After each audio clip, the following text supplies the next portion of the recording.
Welcome students. च्या मागच्या लेक्चरमध्ये आपण सिंथेसिस ऑफ टार्गेट प्रोग्रामच्या आधीचा point analysis of source program शिकलो होतो.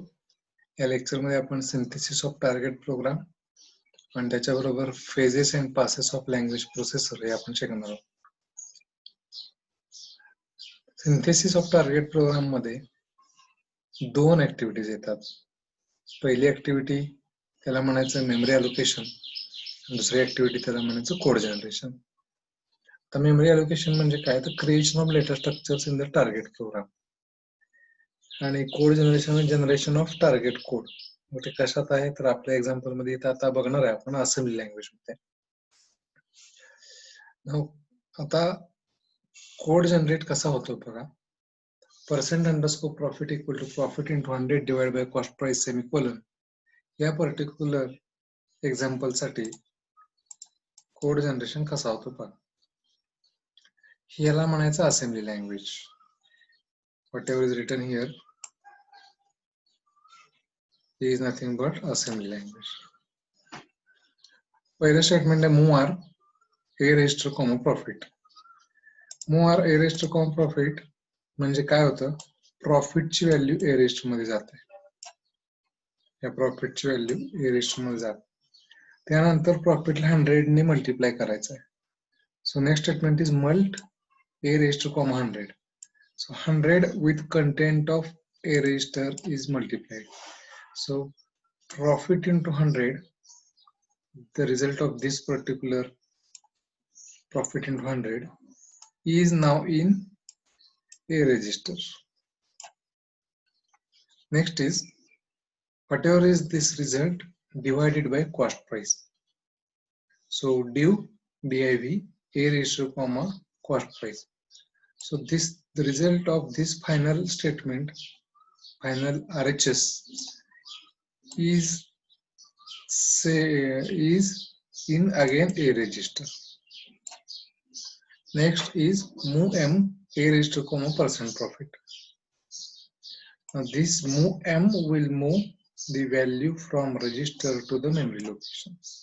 So the content of a register, which is nothing but RHS, will be moved to percent profit. That means assigned to percent profit.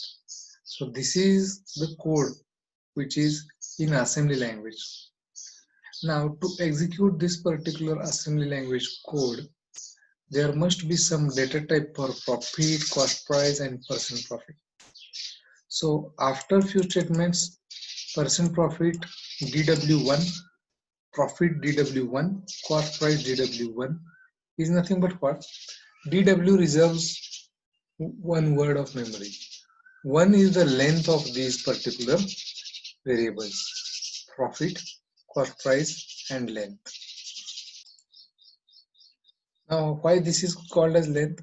Now you can tell me what is the length of a int a, length as 1, and int a of 5 array.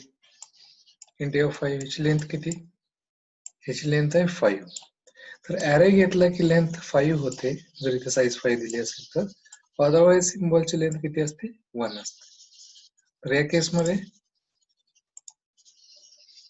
Percent प्रॉफिटची length 1 आहे, प्रॉफिटची length 1 आहे आणि cost प्राइसची length 1 आहे. या सगळ्यांसाठी memory reserve केली जाते.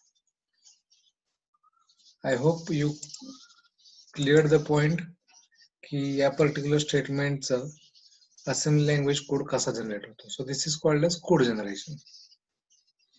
Code generate करताना memory पण अलोकेट करायला लागेल ना. That's why there are 2 steps, memory allocation आणि कोड जनरेशन.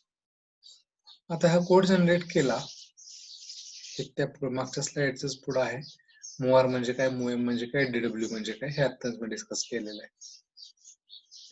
आता पुढचा पॉइंट बघू, phases and passes of language processor.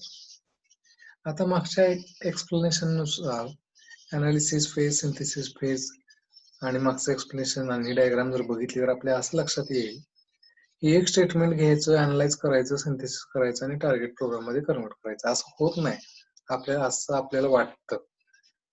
आधी डायग्राम बघू. Source program input to the analysis phase. Error काय असतील तर आता एरर कोण देणार? Syntactical error, lexical errors, syntactical error, and semantic errors. Right? So lexical analysis, syntax analysis, and semantic analysis we have seen in analysis phase, analysis of source program. So lexical error, syntax error, and semantic error are given by the analysis phase. Then the synthesis phase will give if any errors are there, and at last target program will be generated. So analysis and synthesis are the two parts that we call it as phases of language processor.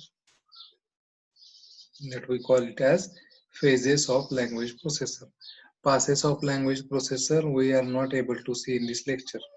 Only we will see phases of language processor. This is the diagram and explanation whatever I just explained now. Going to the next slide. Read the slide.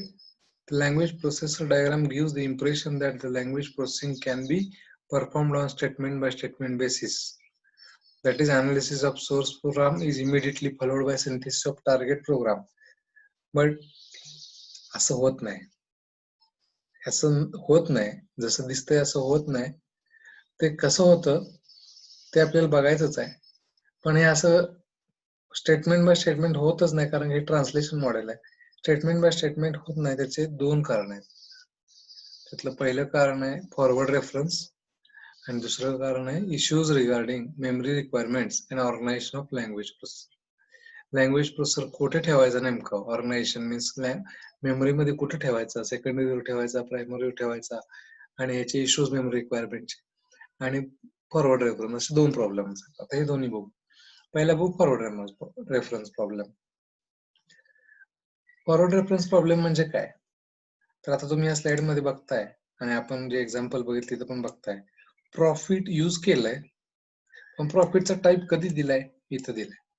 म्हणजे खूप वेळानंतर कळत आहे मला की प्रॉफिटचा type long आहे. मग सांगा मला, पर्सेंट अंडरस्कोर प्रॉफिटची हे पूर्ण सेंटेन्स अनालाइज होईल, करेक्ट आहे, आणि सिंथेसिस करायला गेलं तर प्रॉफिटचा डेटा टाईपच माहित नाही, कॉस्ट प्राइसचा डेटा टाईप माहित नाही, पर्सेंट प्रॉफिटचा डेटा टाईप माहित नाही, मग कसं सिंथेसिस होणार? सिंथेसिस होणारच नाही. म्हणून काय केलं जातं, पहिल्यांदा अनालिसिस फेज मध्ये सगळे स्टेटमेंट व्हिजिट केले जातात आणि एक इंटरमिडिएट कोड असा तयार केला जातो. नंतर हा सिंथेसिस फेज घेतो, हा आयसी आणि हा कोड सोर्स प्रोग्राम घेतो, आणि त्याच्यानंतर पुन्हा ज्यावेळेस कन्वर्ट केलं जाईल त्यावेळेस प्रॉफिटचा अर्थ कळतो. ते येतं आपलं कशात? पासेस मध्ये, पास वन पास टू. ते आपल्याला बघायचंच आहे डिटेल मध्ये. आता एवढं लक्षात ठेवा की हे स्टेटमेंट बाय स्टेटमेंट होत नाही. त्याचं कारण कळलं का तुम्हाला? Forward reference. फॉरवर्ड रेफरन्स म्हणजे काय? इथं तुम्हाला मी आता सांगितलं की प्रॉफिट यूज केलंय आणि प्रॉफिट म्हणजे काही नंतर कळलंय. Forward reference of program entity is reference to the entity which precedes its definition in the program. म्हणजे काय माहित व्हायच्या आधीच वापरलेला आहे. That is called as forward reference. हा प्रॉब्लेम आहे. आता फॉरवर्ड रेफरन्स प्रॉब्लेम कसा टॅकल केला जातो, म्हणजे कसा सॉल्व्ह केला जातो, ह्याच्यासाठी एक सेपरेट लेक्चर लागेल आपल्याला. पुढच्या लेक्चर मध्ये आपल्याला बघायचं की how to handle the problem of forward references. हे आपण बघू पुढच्या लेक्चरला. तोपर्यंत आपला अजून एक पॉइंट राहिलेला आहे की issues regarding memory requirements and organisation of language processor. आता लँग्वेज प्रोसेसर नेमकं ठेवायचं कुठं? हा, मेन मेमरीत ठेवायचा की सेकंडरी मेमरीत ठेवायचा? मेन मेमरीमध्ये ठेवलं तर फास्ट होईल काम, सेकंडरी ठेवलं तर वेळ लागेल. म्हणून मेन मेमरीत ठेवायचं म्हणल्यानंतर मेन मेमरीत तेवढी स्पेस अवेलेबल आहे का? असे बरेच इश्यूज असतात. त्यापैकी मी काही तुम्हाला आता इथं सांगितले. मेमरी रिक्वायरमेंट बद्दल सांगतो जरा. हे इन्फॉर्मेटिव्ह स्लाइड.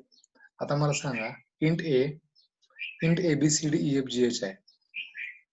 इंट ए ला मेमरी जास्त लागेल की ABCDEFGH ला मेमरी जास्त लागेल? ज्याला आन्सर माहिती आहे ते म्हणणार असं काय विचारायला लागलं? दोन्हीला सेम लागेल, बरोबर ना? का नाही? दोन्हीला सेम लागेल. आन्सर आहे दोन्हीला सेम लागेल. कारण का इंट ए आणि इंट ABCDEFGH आहे, दोन्हीला सेम मेमरी लागेल कारण की त्याचा डेटा टाइप इंटिजर आहे. सेम एक्झाम्पल आहे खालचं, इंट A5 आणि इंट ABCDEFGH दोन्हीला सेम मेमरी लागेल, नाव फक्त वेगळं आहे. आणि लास्ट पॉइंट ह्याच्यात आहे साईज ऑफ लँग्वेज प्रोसेसर. ते मी पहिल्यांदा डिस्कस केलं की लँग्वेज प्रोसेसरला किती मेमरी लागते आणि तेवढी मेमरी मेन मेमरी मध्ये अवेलेबल आहे का आपल्याला, ह्याच्यावरून ठरवायचं की लँग्वेज प्रोसेसरला नेमकं ठेवायचं कुठे. तर हा एक इश्यू आहे.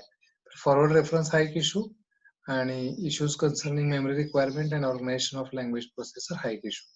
ह्या दोन इश्यूमुळं जसं वाटतं की एक स्टेटमेंट येतं, अनालिसिस केलं जातं, सिंथेसिस केलं जातं, टार्गेट प्रोग्राम येतो, असं होत नाही. तर त्या काय तर वेगळंच होतं, ते म्हणजे पासेस. ते आपल्याला पास 1 पास 2 बघायचं आहे. त्याच्या आधी आपल्याला फॉरवर्ड रेफरन्स प्रॉब्लेम कसा सॉल्व्ह केला जातो हे बघायचं आहे. ते बघता बघताच ऑटोमॅटिक पास 1 पास 2 तुम्ही शिकून जाल. तर हे झालं लेक्चर. आता image credit, slide credit goes to DM Dhamdhere sir. ज्यांनी system programming and operating system हे बुक लिहिलं, second edition, Tata McGraw production. आणि ह्या सगळ्या इमेजेस मी ऑनलाईन बुक आहे सरांचं गुगल बुक्स मध्ये, हे लिंक दिली इथं, तिथून घेतलेलं आहे. थँक्यू.